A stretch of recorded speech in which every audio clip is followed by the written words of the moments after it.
റെസ്റ്റോറന്റിലേക്ക് പോവാം വാ.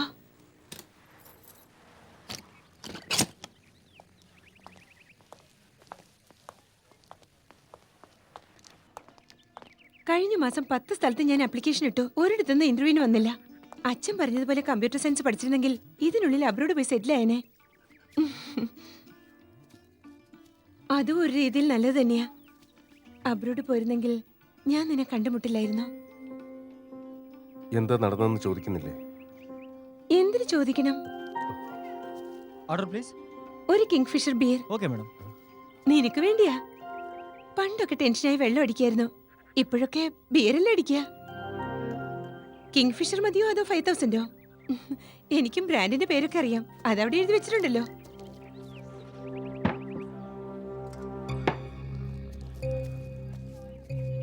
ആ പെണ്ണ് പോലീസ് അതിനെക്കുറിച്ചൊന്നും ചോദിക്കുന്നില്ലേ? ഞാനെന്തിനു ചോദിക്കണം? നിന്നെ പറ്റി സംശയം ഉണ്ടെങ്കിലല്ലേ ചോദിക്കണ്ടോ? എന്റെ സത്യപറ്റി എനിക്കൊരു സംശയമില്ല.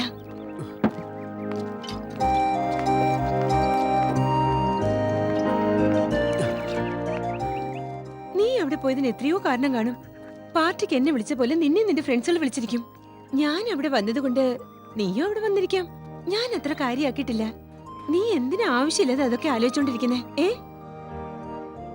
അവിടെ ഒരു പെണ്ണുണ്ടെന്നറിയാതെ നീ പോയി കാണും. അല്ലെങ്കിൽ ഒരു പെണ്ണിന്റെ കൂടെ നിന്റെ ഫ്രണ്ട്സ് ഉണ്ടെന്ന് കരുതി അഡ്വൈസ് ചെയ്ത് കൂട്ടിക്കൊണ്ട് വരാൻ പോയി കാണും. തീർച്ചയായും ഒരു നാണം കെട്ട പ്രവൃത്തിക്ക് നീ അവിടെ പോയി കാണില്ല. പുരുഷന്മാർ വേണമെങ്കിൽ ഭാര്യമാരെ വഞ്ചിക്കാം. എന്നാൽ ഒരു കാമുകനും കാമുകയെ വഞ്ചിക്കാറില്ല. അറിയാതെ എന്നെ തൊട്ടതിന് തെറ്റ് ചെയ്തെന്ന് സങ്കടപ്പെട്ട് നീ അറിഞ്ഞോണ്ട് തെറ്റിയില്ല. ആരംഭത്തിൽ സംശയിക്കാൻ തുടങ്ങിയ അവസാനം വരെ നമ്മൾ എങ്ങനെ സമാധാനത്തിൽ കഴിയും? ഈ കാര്യം ഇതോടെ വിട്ടേക്കണം. Sorry madam, sorry. അല്ല സാരമില്ല, സാരമില്ലെന്ന് പറഞ്ഞില്ലേ? സാരമില്ല. ഓക്കേ. ഓക്കേ.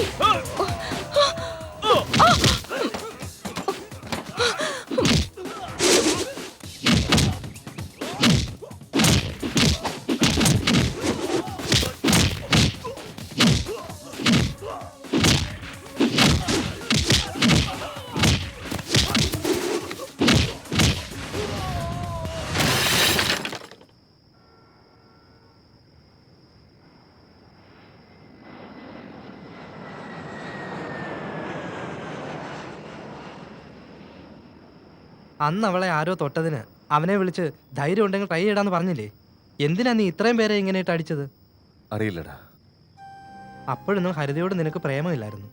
എന്നാലിപ്പോ നീ അറിയാതെ തന്നെ അവളോടൊരു പ്രേമം ഉണ്ടായി. നിന്നെ കുറ്റം പറഞ്ഞിട്ട് കാര്യമില്ല. പ്രേമം എന്താണെന്ന് അറിയുന്ന യഥാർത്ഥ പെണ്ണുങ്ങളെ നീ കണ്ടിട്ടില്ല. അതറിയാവുന്ന ഒരു പെണ്ണിനെ കണ്ടതും നീ തന്നെ നിന്നെ മാറ്റിയെടുത്തു. ആശാനെ ഉപദേശിക്കാൻ തെറ്റിദ്ധരിക്കരുത്. എന്റെ ആശാനെ പറ്റി എനിക്ക് നന്നായിട്ട് അറിയാം. താഴെ വീണ കുഞ്ഞിനെ ശ്രദ്ധിച്ചില്ലെങ്കിൽ അത് കരയില്ല. അതേ കുഞ്ഞിനെ എന്താ മോനേന്നും പറഞ്ഞ് തോളിലെടുത്ത് വെച്ച് കൊഞ്ചിക്കാൻ തുടങ്ങിയാൽ അത് കരയാൻ തുടങ്ങും. സ്നേഹം എന്താണെന്ന് അറിയാത്ത നിന്നെ അവള് സ്നേഹിച്ചു. അങ്ങനെ നീ അവളുടെ തോളിൽ ചാഞ്ഞു. നിന്നെ നീ തന്നെ വഞ്ചിക്കരുത്. എനിക്കത്രയേ ഉള്ളൂ പറയാം.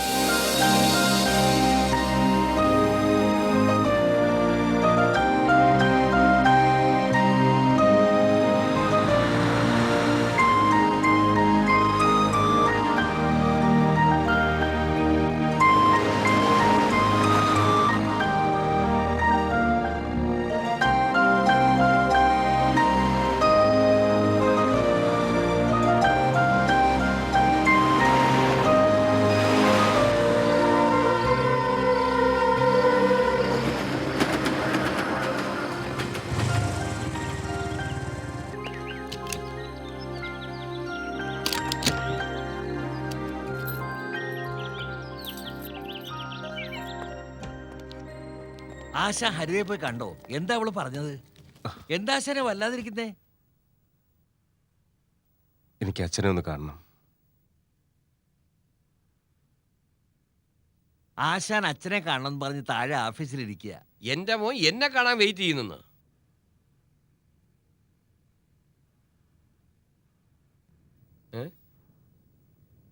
എന്താടാ ദുഃഖിച്ചിരിക്കുന്നേ?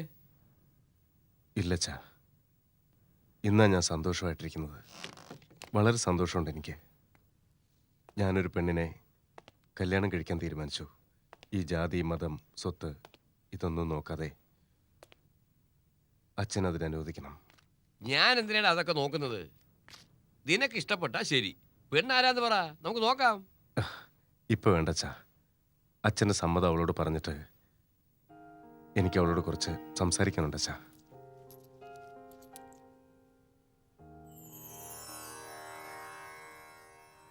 ഇതും ചേർത്ത് വേണം താലി ഉണ്ടാക്കാനായിട്ട്. എന്തിനാടാ ഇത്? നമ്മുടെ അടുത്ത് ഇല്ലാഞ്ഞിട്ടാ? നമ്മുടെ വീട്ടിൽ വെറും പണം അച്ഛാ ഉള്ളത്. അവളുടെ വീട്ടിൽ ഞാൻ ചെന്നപ്പോൾ ആ വീട് മുഴുവൻ സന്തോഷമായിരുന്നു അച്ഛാ. അവളുടെ വീട്ടിൽ ഞാൻ കണ്ട സന്തോഷം നമ്മുടെ കയ്യിലുള്ള പണം കൊണ്ടൊന്നും വിലയ്ക്ക് വാങ്ങാൻ പറ്റില്ല അച്ഛാ.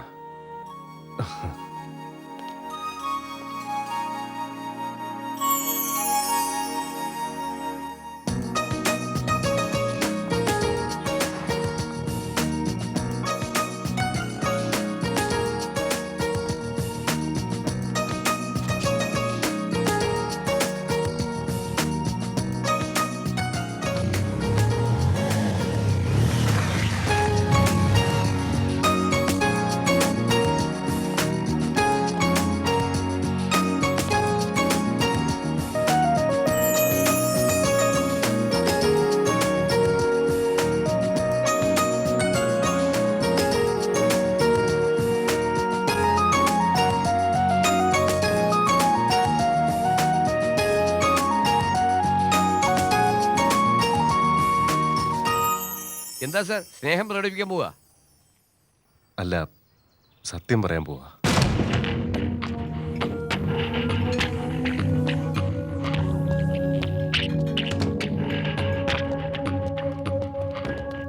ഹായ്. ഒന്നിരുന്നോട്ടെ. വേണ്ട, അവിടൊക്കെ സീറ്റ് ഒഴിഞ്ഞെടുക്കല്ലേ. നീ ഒഴിവാക്കുന്ന കണ്ടിട്ട് നിന്റെ കാമുകന് വേണ്ടി വെയിറ്റ് ചെയ്യാന്ന് തോന്നുന്നു. അതെ, നിന്റെ നിഴൽ പോലും അങ്ങനെ മേൽ തട്ടാൻ പാടില്ല. ആദ്യം ഇവിടെ നിന്ന് പോയി തരുവോ? ഏയ്, നീ പാലായി കടഞ്ഞെടുത്ത അമൃത. ആ കുട്ടിക്കൃഷ്ണനെ മാത്രം ഒന്ന് കണ്ടിട്ട് പോയേക്കാം പ്ലീസ്. അന്ന് പറഞ്ഞതുപോലെ നീ ആ റാസ്കലിനെ പറ്റി എന്തെങ്കിലും എന്നോട് പറഞ്ഞാലേ ഞാൻ എഴുന്നേറ്റ് പോയി കളയും. ചേച്ചേ, ഈ സമയത്ത് അവനെ കുറിച്ച് ഞാൻ ഒന്നും പറയില്ല. ഞാൻ അവനെ മറന്നാലും നീ അവനെ ഓർക്കുന്നില്ലേ ഇപ്പോഴും? അതാ അവന്റെ സ്പെഷ്യാലിറ്റി.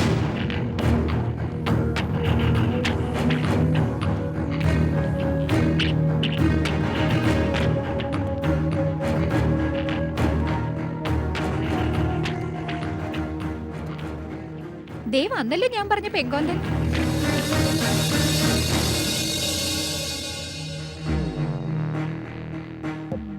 മിണ്ടരുതെന്ന് വിചാരിച്ചാ പോലും കൃത്യസമയത്തെത്തി.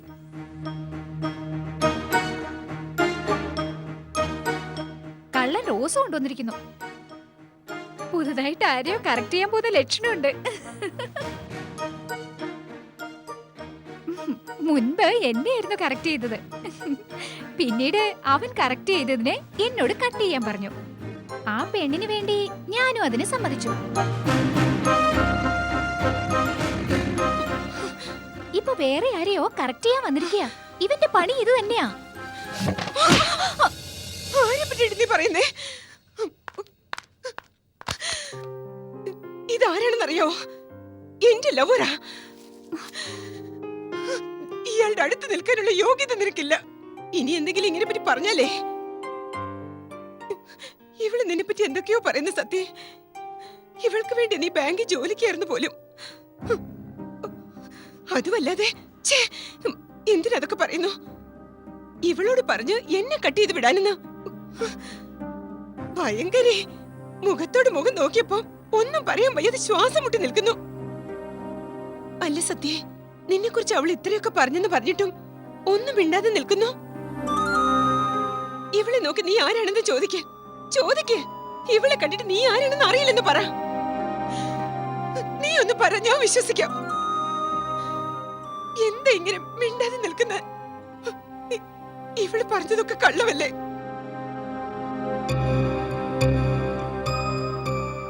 അല്ല, എല്ലാം സത്യം തന്നെ.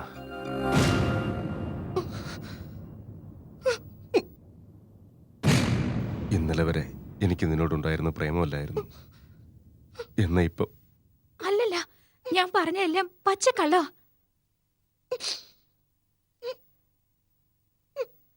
എങ്ങനെ ഇതെല്ലാം കള്ളമാണെന്ന് ഞാൻ പറയും?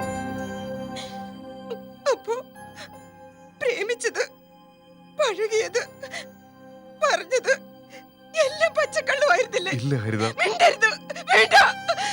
എന്റെ പേര് വിളിക്കാൻ പോലും നിനക്ക് അർഹതയില്ല. ഞാൻ പറയുന്നൊന്ന് കേക്ക്. വേണ്ട. നീ പറഞ്ഞതൊക്കെ കേട്ട് നശിച്ചത് മതി. എന്തിനാ എന്നെ വഞ്ചിച്ചത്? ഇനി നീ എന്നെ പലതും പറഞ്ഞ് വഞ്ചിച്ചിരിക്കും. എന്തിനാ എന്നോട് ഇങ്ങനെ കാണിക്കുന്നത്? എന്തിനാ? ഇല്ല ഹരിത, അയ്യോ, ദൈവ വഞ്ചിച്ചില്ലേ? ഹരിത, കരയാതിരിക്കും, കരയാതിരിക്കും പ്ലീസ്.